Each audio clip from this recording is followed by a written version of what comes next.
إلهي هم نحرس سبحانه وتعالى.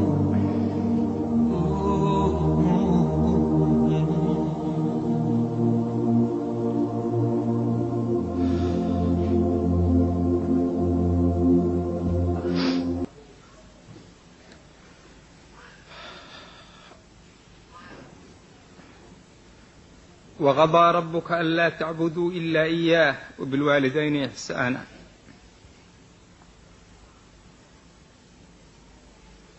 إما يبلغن عندك الكبر أحدهما أو كلاهما فلا تقل لهما أف ولا تنهرهما وقل لهما قولا كريما.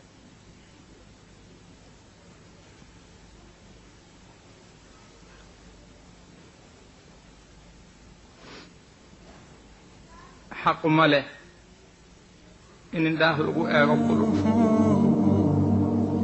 حق ماله إن هذا القليل حق ماله إلا الأمر إن لا ترى له دعاء أي حق لا يدعي. رب ارحمهما كما ربياني صغيرا.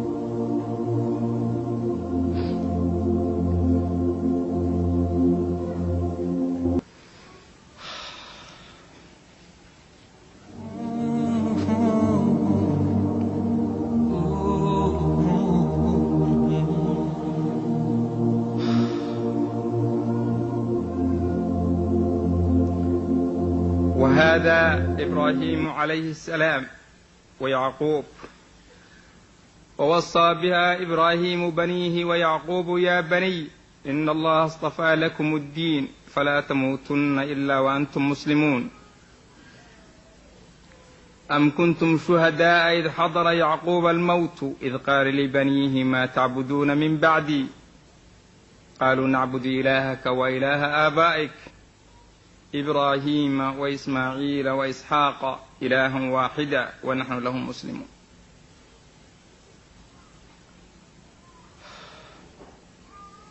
وحق وي والدك سلاسي ود ذاليان أما حقا سيليه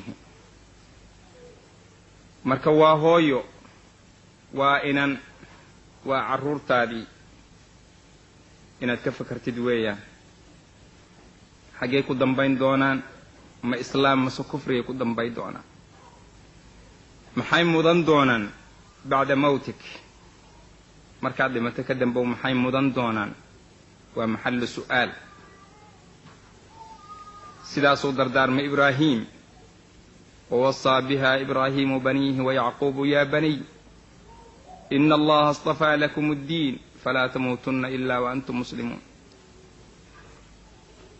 أم كنتم شهداء إذ حضر يعقوب الموت إذ قال لبنيه ما تعبدون قالوا نعبد إلهك وإله آبائك إبراهيم وإسماعيل وإسحاق إله واحدا ونحن له مسلمون.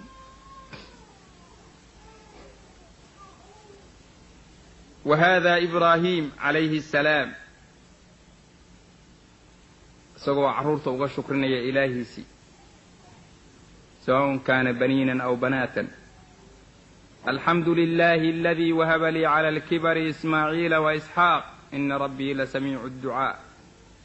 رب اجعلني مقيم الصلاة ومن ذريتي ربنا وتقبل دعاء. ربنا اغفر لي ولوالدي وللمؤمنين يوم يقوم الحساب. دعاء مركع عرورته وأمدوا رجينا يا والد كويان. ربنا اغفر لي ولوالدي وللمؤمنين يوم يقوم الحساب. وحق ويان. وهذا يعقوب أيضا وقال يا أسفا على يوسف وبيضت عيناه من الحزن فهو كظيم. مرك يا شليتو iyo indha caddaan indhihii ku caddaadeen ilmihiisii oo waayey faldata ka badi. yaa baniya laa tadkhuluu min baabin waaxidin waadkhuluu min abwaabin mutafarriqa wamaa ugnii cankum min allahi min shay in alxukmu ila lilah calayhi tawakkaltu wacalayhi falyatawakkal ilmutawakkiluun. iyagoo waaweyn oo xaasas lahu la dardaarmaya u leeya isku meel ha ka gelinina, cadowgoodan arkina isku meel ha ka gelinina magaalada. waa dad waaweyn oo mas-uul noqon kara, laakiin isaga agtiisa weli waa carruur weyn. isaga agtiisa weli waxay u baahan yihiin taladiisa. isaga agtiisa weli waxay u baahan yihiin inuu hantaaqda ka ilaaliyo ayay u baahan yihiin. qaala inamaa ashkuu bathii wa xuznii ila allah waaclamu min allahi maa laa taclamuun. ilaahay wuu ku imtixaanay nebiyullaahi ibraahim carruurtiisii xubbigeedii. kolka waa sheegtay inuu gowraco inankiisii inuu gowraco ismaaciil markuu orodkii gaaray micigiisii. wuxuu ugu jawaabay baarinimo darteed oo aabihii u baarinimo falayo. ifcal maa tu'mar yaa abati ifcal maa tu'mar satajidunii in shaa allahu min alsaabiriin. yaa allah, ilaahay baa u qiray inuu ahaa balaa mubiin ah. balaa ina hada lahuwa albalaa'u almubiin wafadaynaahu bidibxin cadiim. ilaahay subxaanahu wa tacaala asagaa carruurta bixiya oo dadka siiya, ama wiil ha bixiyo ama gabar ha bixiyo. lilaahi mulku samaawaati waalard yakhluqu maa yashaa yahabu liman yashaau inaatha wayahabu liman yashaau dukuura aw yuzawijuhum dukraanan wa inaatha wayajcalu man yashaau caqiima. cidina mulki uma laha inay la timaado ilaa cidaan gabar keensan karin walaa cid baan wiil keensan karin. ilaahay hiba uu siiye weyn subxaanahu wa tacaala. ilaahayna looga shukriyo siduu ibraahim uga shukriyey. alxamdu lilaahi aladii wahaba lii cala alkibari ismaaciila wa isxaaq ina rabbii la samiicu ducaa. isagoo ka rajaynaya inay u duceeyaan oy diintaan qaadaan oo u dhaxlo sidii nebiyullaahi zakariya uu ilaahay u baryay subxaanahu wa tacala inuu walad saalixa siiyo. marka walad saalixuu kama yimaado ilaa zawja saalixa moogiy. marka ilaahay buu u baqay, diintii ilaahay buu u baqay. waliyan yarithunii wayaritu min aali yacquuba wajcalhu rabbi radiya. yaa zakariya inaa nubashiruka bigulaamin ismuhu yaxya lam najcal lahu min qablu samiya. diintii buu u baqay, inay jiridgooda u baqay. ilaahay buu weydiistay subxaanahu wa tacaala, khalaf khayr la weydiistay. ilaahay waa ugu manno sheegtay subxaanahu wa tacaala.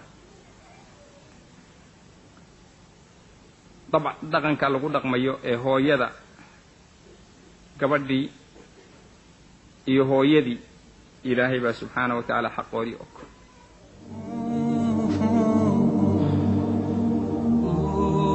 xaqu zawja, qofku zawjada inuu xaqeeda ilaaliyo intaan ka gudbin gabadha. rasuulka calayhi salaatu wassalaam siduu u ajiibi jir balkeeri oo ugu baarnimo fali jiray gabdhahu dhalay. faatima radia allahu canha wa ardaaha ayuu dama cali inuu la guursado binta abi jahl. ka horraysi rasuulka u dacwootay yaa abati, dadku waxay u malayneen inaadan gabdhahaaga u qiiroonin. abi jahl gabadhiisii baa layla guursanay. rasuulku asagoo caraysan buu istaaguu yidhi wallaahi inaan la kulminin binta rasuulillahi wa binta caduwillaah. fataraka caliyun can dalik. وهذه فاطمة أيضا تأتي إلى رسول الله صلى الله عليه وسلم markii uu dhibay guriga shaqadiisii inay weydiisato khaadim rasuulka. kaasay ka soo noqotay guriga rasuulka iyadoon helin. rasuulku isagoo dheelmanayo ku soo dheelmaday gurigeedii oo yidhi shala waa timid maxaa doonaysa. iyagoo hurdadoodii ku jiro lixaafkoodii ku jira oo rasuulku soo dhex galay caliya iyada soo dhex galay hurdadii dhexdeedii. maxaa doonaysay ayuu yidhi faatima.